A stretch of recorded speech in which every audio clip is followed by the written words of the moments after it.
All right, ready to dive in. Today we're tackling something that I think hits home for a lot of us. Personal finance and investing. Yeah, for sure. Ever feel like you're watching your money just vanish? Poof, gone. Happens to the best of us.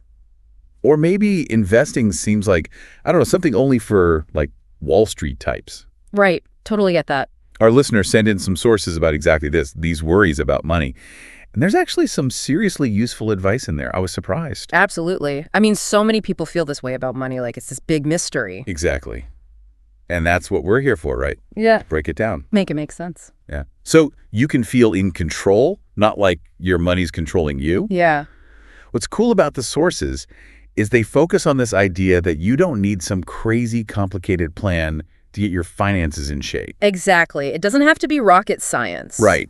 No get-rich-quick schemes here. Huh. The sources actually point to a pretty simple combo: budgeting and investing. Tried and true. Now, I'll be honest, the word budget, sometimes it makes me want to run and hide. Like picturing endless spreadsheets and like never getting to buy anything fun. Huh. I hear you. That's where a lot of people get it wrong, though. It's not about deprivation. Okay. It's more like a roadmap to see where your money's going so you can decide, okay, do I actually want it to go there? Like, does this match up with what I care about, my goals, that kind of thing? It's about choices. I like that. Being in the driver's seat. Exactly. You in control. So how do we even start with this whole money roadmap thing? Well, one of the sources mentions this thing called the 50-30-20 rule. Have you heard of that? I have. It sounds pretty straightforward. Is it really that simple? It really is. Super simple. You break down your income, the money you have after taxes, into 3 parts. 50% goes to needs, 30% to wants, and then 20% is for savings and investments. Okay, I'm following so far. Needs, wants, savings. Right. So needs are those essentials: rent, bills, groceries, they can't live without stuff. Then wants, that's your fun stuff: entertainment, hobbies, maybe a little splurge here and there. And the 20%, that's for building your future, putting money aside so you can relax a bit later on. All right, I love how clear that is. 50, 30, 20. Oh. But let's get real for a sec. Someone's bringing home, say, $4,000 a month after taxes. Mm-hmm. How would this actually work for them? Okay, let's break it down. With the 50-30-20, they'd put $2,000 towards those needs, then $1,200 for their wants, and that leaves $800 for savings and investments each month. Got it. So $800 every month towards the future. Exactly. And, this is just a starting point. Everyone's different. The good thing about this rule is it's flexible. So you can tweak it. Exactly. Maybe you're really into, cooking and you want to spend a bit more on groceries. Totally fine. You adjust those percentages a bit to fit your life. Right. It has to work for you.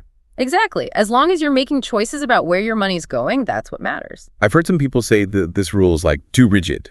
What about unexpected stuff that comes up, or if your income changes month to month? Yeah, good point. Personal finance isn't one size fits all. This 50-30-20 is a great place to start, especially if you're new to budgeting. But life happens, right? Oh, for sure. Some months are just going to be weird. Maybe you have a car repair or something, so you adjust. It's about being adaptable. Makes sense. It's about the big picture, finding that balance. Exactly. Okay, so we've got a grip on budgeting. Now let's talk about the part that tends to make people nervous: investing. The big, scary I word. Right. I think there's this idea that you need like tons of money to even start, or you need to be some kind of financial genius. What do our sources say about that? They totally bust that myth. One source actually suggests starting with just $50 a month. It might not seem like much, but small amounts consistently can really add up over time, especially when you factor in compound growth. Okay, $50 a month. That suddenly makes it feel a lot less intimidating. Right. But with that kind of starting point, where do you even begin? What's a good first step for someone who's like totally new to investing? Both sources recommend checking out index funds and ETFs. That's exchange-traded funds. Have you looked into those at all? I've definitely heard the terms, but I'll admit I'm a bit fuzzy on what they actually are. Sound kind of complicated. Well, really, think of them like baskets of stocks. Instead of trying to pick individual stocks, which is, can be a bit of a gamble. Yes, it's true. You're investing in a broader section of the market. So, for example, an S&P 500 index fund, that tracks the performance of like 500 of the biggest U.S. companies. Oh, I see. So you're getting a piece of lots of different industries, which helps spread out your risk. So it's less risky than betting on one single company doing well. Exactly. It's about riding the overall wave of the market going up over time. So it's kind of a one-stop shop for investing in like a chunk of the market rather than trying to pick and choose individual stocks. Exactly. And one of the big perks is they tend to be less risky. Index funds and ETFs, they're designed to follow the overall market performance, not the ups and downs of just one company. Okay, that's making more sense. So we're not talking about like constantly watching stock prices and stressing out. It's more of a set it and forget it kind of thing with the potential for steady growth over time. You got it. Of course, you still want to do your research, make sure the index funds or ETFs you choose align with what you're aiming for, how much risk you're comfortable with. There's lots of info out there to help you compare different options. This is super helpful. I'm already feeling way more confident about this whole investing thing. But before we go all in on building our portfolio, one of the sources mentioned another important piece, the emergency fund. Why is that such a big deal? That's a great question. It's like your financial safety net, to help you out if something unexpected happens. Right. Life throws curveballs. Exactly. Say your car breaks down or you suddenly have a big medical bill. Having an emergency fund means you don't have to touch your investments, or worse, go into debt. That's a huge relief, like Yeah. having that backup plan. It really is. Ideally, you want to have enough saved to cover 3 to 6 months of living expenses. Whoa, that's a lot. It might seem like a lot, yeah. But remember, you build it up gradually. Even setting aside a little bit every week helps. The important thing is to be consistent. I'm feeling a lot more empowered already, like I can actually take control of my money. We've covered a lot, from basic budgeting to dipping our toes into investing. Yeah, we have. Anything else we should highlight about building this kind of solid financial foundation? I think the big thing is this isn't about restricting yourself, like living on bread and water to save money. It's about making choices that feel good to you. Right, finding that balance. Exactly. Maybe you cut back on takeout a couple times a week so you can put that money towards something you're excited about, like a vacation or finally investing. It's all about making those trade-offs work for you. I love that perspective. It's about making your money work for your life, your goals. Awesome. It's not about deprivation. It's about being smart with your money. Yeah. Making it work for you. Exactly. And something that really stood out to me in the sources was this whole thing about the psychology of investing, like how our own brains can kind of mess things up when it comes to money. Oh, tell me about it. I know I've definitely fallen into those traps, like getting overwhelmed with all the options or feeling like I don't even know where to start. Right. It can be paralyzing. And the sources really hit on that. Our emotions play a big role in how we handle money. So true. Like sometimes you make a purchase just because you're feeling down or stressed. Or you avoid investing altogether because you're scared of losing money. Yep. So how do we get past that? Any tips from the sources on becoming more, emotionally intelligent about money? One big takeaway is having a clear plan. Like, what are you actually saving for? What are your goals? A house, early retirement, travel?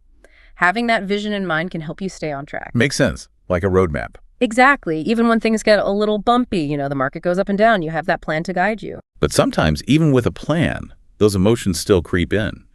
Any advice on handling things like, fear and greed? Those seem to be the big ones with investing. Oh, for sure. One source had this great analogy about fear and greed being like 2 dogs that need to be trained. Love that. Fear can keep you from taking risks, even calculated ones. While greed can make you do something impulsive that you regret later, the key is to learn how to manage those emotions, not let them run the show. So instead of ignoring them, we kind of have to learn to work with them. Any tips on how to actually do that? One suggestion was practicing mindfulness, like just being aware of how you're feeling. If you notice fear or greed popping up, take a moment, breathe. Ask yourself, okay, is this decision really in line with my goals, or am I just getting caught up in the moment? Ooh, I like that. Hitting the pause button. It reminds me of something else the sources talked about. Being patient.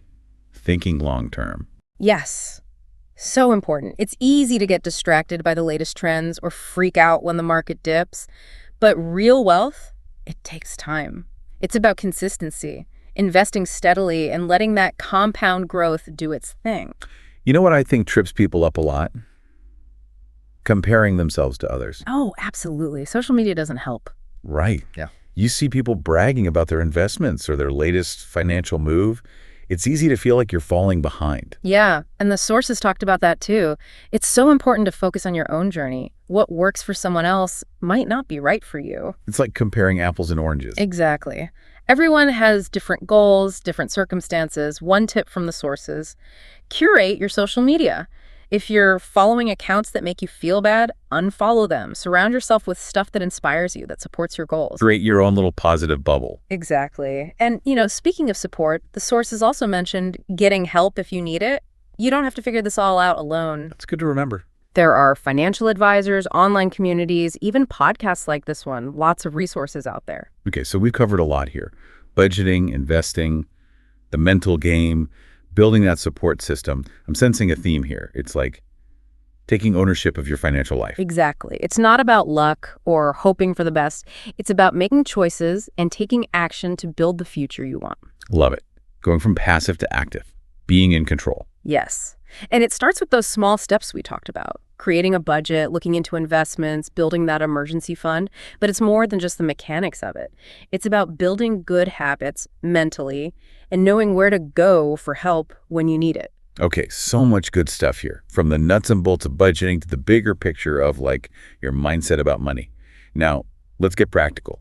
What are some actual steps our listener can take to put all this into action? Let's do it. Where should our listeners start? What's the one thing they can do today to kick off this whole financial empowerment thing? If they haven't already, definitely start with a budget.